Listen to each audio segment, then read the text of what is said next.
বিশ্বনবী পাগলের মতো একবার হাউজে কাসারে যাবেন, একবার সিরাতে যাবেন, একবার পুলসিরাতের দিকে, একবার হাউজে কাউসারের দিকে পাগলের মতো দৌড়াতে থাকবেন।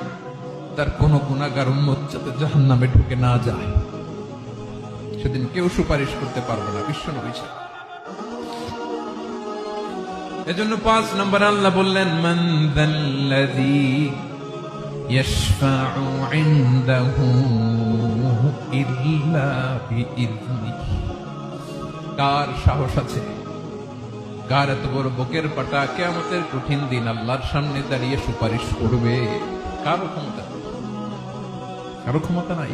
বিশ্বনবী সেদিন সিজদায় পড়ে উম্মতের জন্য কাঁদবেন, সবাই কাঁদবে, নফসি নফসি, আল্লাহ আমারে বাঁচাও, আল্লাহ আমারে বাঁচাও। বিশ্বনবী বলবেন, উম্মতি উম্মতি। বিশ্বনবী আমার জন্য কাঁদবেন, আপনার জন্য কাঁদবেন।